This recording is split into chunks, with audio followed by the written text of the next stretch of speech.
What's up, y'all? This is Corey, and welcome back to another RVing with Corey YouTube video. Today, we're going to take a look at a really unique travel trailer floor plan.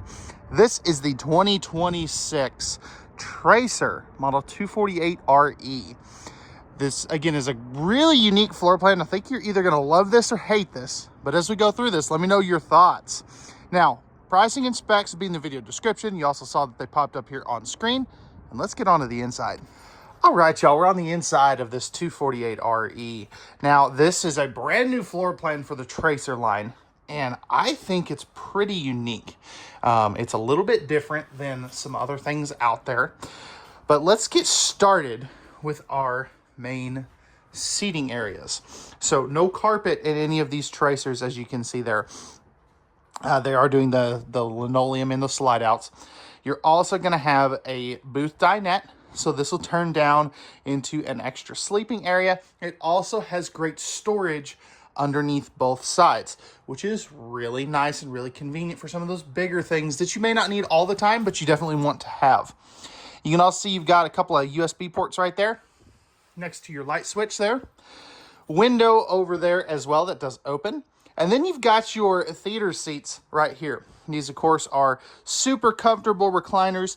They're not going to have like the heat massage, all that good stuff, but it is definitely a great place to kick back, relax, and, unwind after a day of fishing or, whatever you guys do when you go camping. Now, above this, we do have some good storage. These are all going to be on strut-supported hinges, and this is going to be stapled cabinetry, so I always go over that in my Tracers, just because, some people care about that stuff, I guess. Sitting down at the theater seats, we are directly across from our entertainment center, so I'm sitting in the right-hand one. If we're sitting at the left-hand one, this is your view. Now, if somebody's cooking here, they're going to be in your way. I will just go ahead and rip that Band-Aid off. So just keep that in mind. But you do have a great sized TV with dual household and USB outlets over there, your propane leak detector, fireplace right there as well. And this is going to be on a swing arm mount as well, which is really, really convenient in this floor plan. Now, it's funny that they do the strut-supported hardware over there. They don't back here for some reason. Not really sure why. That doesn't make much sense to me. But you also are going to have these nice big cubby holes back over here for some things. I think that's a good use of space. And let me know, what do you think of the two-tone cabinetry? So just to get you a little closer so you can get an actual color here, because sometimes the camera makes it look darker than it actually is. I think it looks great. But again, I'm not the one potentially purchasing these, so I really want to know your feedback. Right here's going to be your pantry. So that is some great storage. That, I think they did exceptionally well for this floor plan. The fact that you've got, all that space right there. No in-floor heating as well. They're using cabinet ducted heating. And you are going to have a Maxxair vent fan right here, as well as a 15K AC. So that is a good thing. 10.7 cubic foot, 12 volt refrigerator. So that'll work off of the solar package that this particular model has. And then we have a great L-shaped kitchen. So we got kind of like the pseudo tic-tac sink. So you've got the, the big sink underneath with the, well, if I could get it to stay. You've got the cutting board, you got the cup washer, the high-rise pull-down sprayer faucet, a 3-burner stove, and instead of an oven, you're going to have a convection oven, air fryer, microwave, which is pretty cool. Now, on this 3-burner stove, you are going to have the glass cover that flips up and back out of the way. That way you can, use that correctly. Nice drawer there as well. And then right here, they already give you a trash can, which is really nice. Plus, you've got some storage right here under the sink. Pressed membrane countertops. And then over here, you're going to have 2 really good-sized drawers. which I really like. Up top,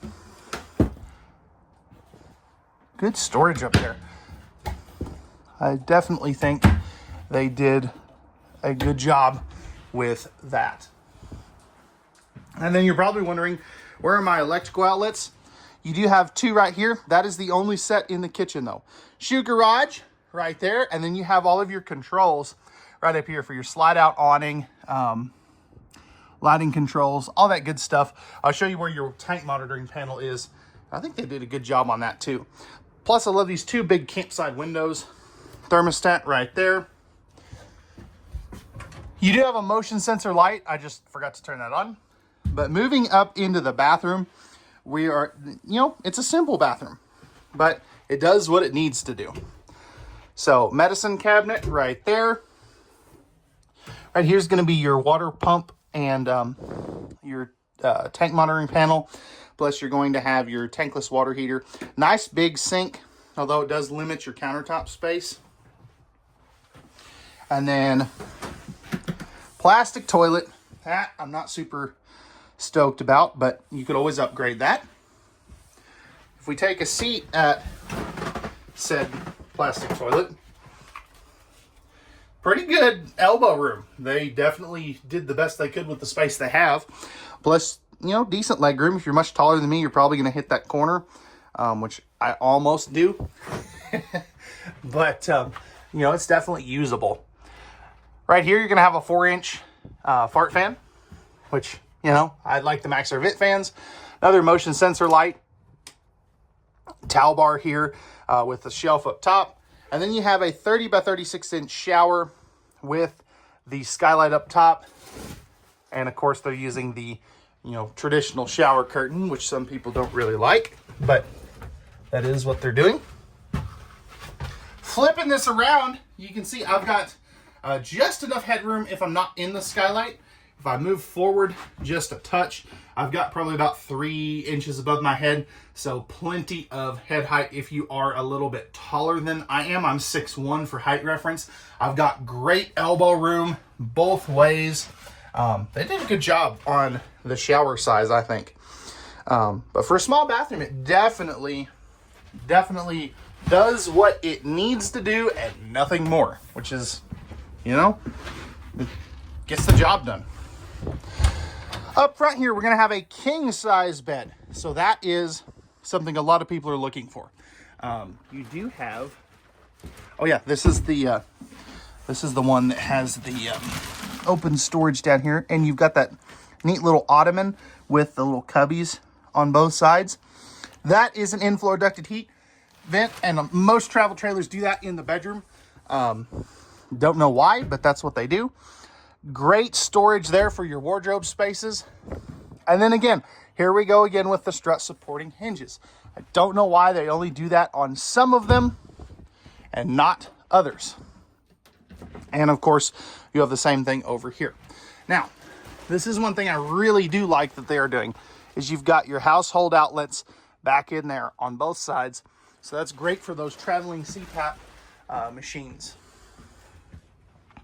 Second AC, that's probably going to be a 13.5 if I had to guess.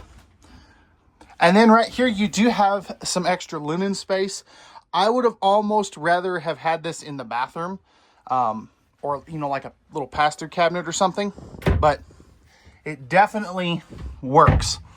If you want to add a TV, you can also do that right here. And they actually give you a spot to mount a pretty decent size TV. You have great walk around space, even with the 70 by 80 king size bed, and windows on both sides that are going to open. All right. So let me know what they get right, what they get wrong, and what do you guys think of this floor plan overall? I like it. I think there's a couple things they could have changed, like the some of the storage in the bathroom, and definitely the lack of power outlets in the kitchen does it for me. But let me know your thoughts. Let's take a look at the outside now. All right, y'all, we're on the outside of this Tracer 248RE. Starting up front here, we have our aluminum nose sweep here. That is one thing they do to just save a little cost instead of a fiberglass front cap. Power tongue jack, 220-pound propane tanks. You're also going to have your battery right there. You can fit up to 2 if you did want to use the bigger battery boxes. Huge pass-through storage with aluminum framing, and I mean, that's massive storage. Magnetic holdbacks here as well. And of course, you can see that you have, you know, just tons of space. Power stabilizer jacks. So that is a very nice find. If we take a look underneath, you can see that this has a fully enclosed forced air heated underbelly. And I tell you, those rocks do not feel good on, on my shins there. Right here, this is going to be a leash latch, so you can hook up your fur babies. Just don't forget to unhook them and leave them attached, like on National Lampoon's Vacation. Of course, you got the gold tinted windows with the nice big power awning with LED light strips. And this is a floor plan that's only made possible because of these solid steps, because of where the wheels are. Now, I love the gold accents on the wheels there. More step above steps, you got the larger entry assist handle. These are using Asdale as well, which is really cool. Plus, you have this little mini fridge right there. That is a great addition. Well, if I can get the dang thing shut. Right here is where you're gonna hook up an outside TV. You got your rear power stabilizer jacks. Square tubular bumper for your stinky slinky with your spare tire carrier. Backup camera prepped as well. These guys are using a tankless water heater, and you can see they're using a rack and pinion slide. I know a lot of people are really gonna like that. Coming back over here, this is where you're gonna dump your tanks. So one dump, easy to get to. You've also got your 50 amp service right there, and your cold water spray port plus your black tank flush. Rounding out, we are going to have our city water, fresh water, and cable hookups. Not necessarily in that order because I got the order all kinds of wrong. Fully walkable roof, and there's a 200-watt solar panel up there. So let me know, guys, what they get right, what did they get wrong, and what do you guys want to see changed on this Tracer 248RE? Pricing and specs will be in the video description, and we'll see you guys on the next one.